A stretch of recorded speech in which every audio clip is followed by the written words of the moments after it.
Bonjour, euh, nous voilà à notre toute première vidéo portant sur l'utilisation du logiciel NV et des traitements d'images de manière beaucoup plus globale. Voilà, donc l'objectif de ces différents tutos prochains est d'aider les utilisateurs à une meilleure compréhension du logiciel NV et des traitements d'images parce que beaucoup d'utilisateurs aujourd'hui non assermentés rencontrent des difficultés avec le logiciel. Donc le but ultime serait d'aider à démystifier l'utilisation d'Envy.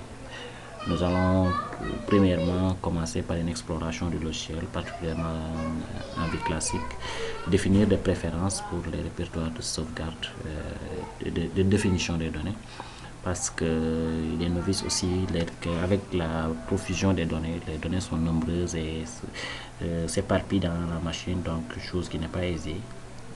Voilà. Ensuite, faire charger les bandes affichées en monobande, en composition colorée, fausse couleur, couleur naturelle, entre autres.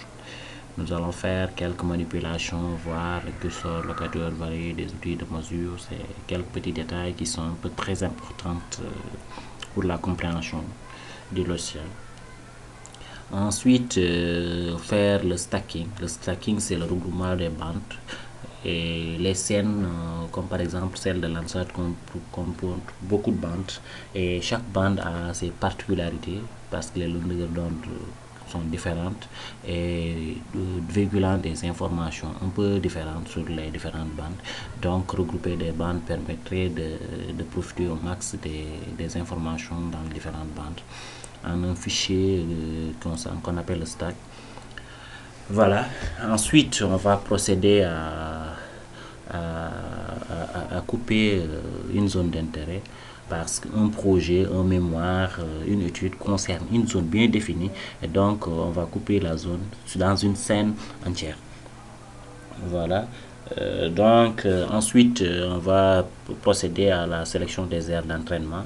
Les aires d'entraînement consistent à définir au logiciel suivant la méthode de classification qu'on adopte, c'est-à-dire si c'est la classification supervisée, on va prendre des aires d'entraînement on va définir, dire à la machine ici c'est une zone de culture, ici c'est du bâti et entre autres. Voilà. Ensuite, procéder à la classification, la post-classification, la vectorisation pour enfin élaborer le tableau de contingence plus connu sous le nom de matrice de confusion. Voilà, merci pour cette première vidéo. Nous allons continuer dans les vidéos prochaines. Voilà, merci.